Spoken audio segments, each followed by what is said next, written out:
I hate black people. Do you?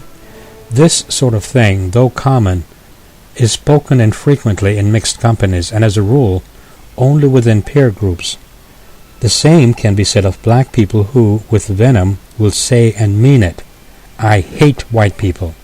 Again, spoken and shared with others of like minds, like the same sort of people who enjoy ethnic and anti-Semitic jokes. The rest of us, of course, we share friendship based upon character, upon shared principles and ethics, and upon likes and dislikes, such as hobbies. And many people are somewhere in between. As for me, I consider myself fortunate in that I have friends, white, black, Hindu, Chinese. As a matter of fact, my stepbrother is Chinese. You name it, I have friends of that color. Come to think of it, I do miss my good old friend Ronnie Wong from Hawaii. We did have some great times in California. And just to be clear, when I speak of friends, I'm speaking about true friendship, not acquaintances or casual encounters, even if it's on a daily basis. Anyway, like you, I have very few true friends, but of those I consider my friends, I would trust them with my life, and my true friends are of every race.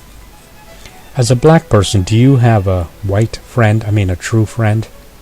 And as a white person, do you have a black friend? Here's the thing. In my opinion, race is an artificial means of separation with very serious consequences. Even to this day, in the 21st century, Richard Nixon's edict about, quote, Negro bastards, is still a mantra for some, which is still causing serious damages. Richard Nixon's, quote, law and order, end quote, ranting were seen by many as code words.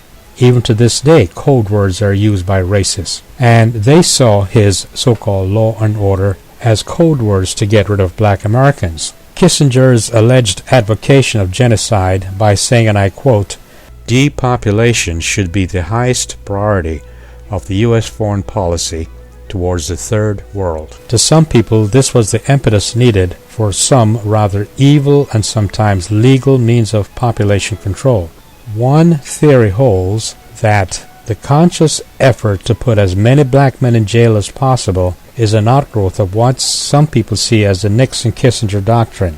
Even the development of AIDS, according to Dr. Boyd H. Graves, is a direct effort to depopulate black people. I mention all this because it is the undercurrent of almost every U.S. election, and I believe that nothing will change until we take a very good look at two things: religion in the USA and its contribution to hate and fear. By the way, the hate-fear rhetoric and codes are now being used by politicians, and they're being used very effectively. The other point, of course, is the individual's responsibility to change their attitudes. No one can make you, the listener, change. Only you have that power. As you look at these beautiful faces and beautiful flowers, which really has nothing to do with this, consider your own points of view. Where do you get your hatred from? What fuels your hatred? How did your fear of race develop? Incidentally, if you're wondering why bring this up now, I do because it's the white elephant in the room. And finally, one last question. Are you willing to change?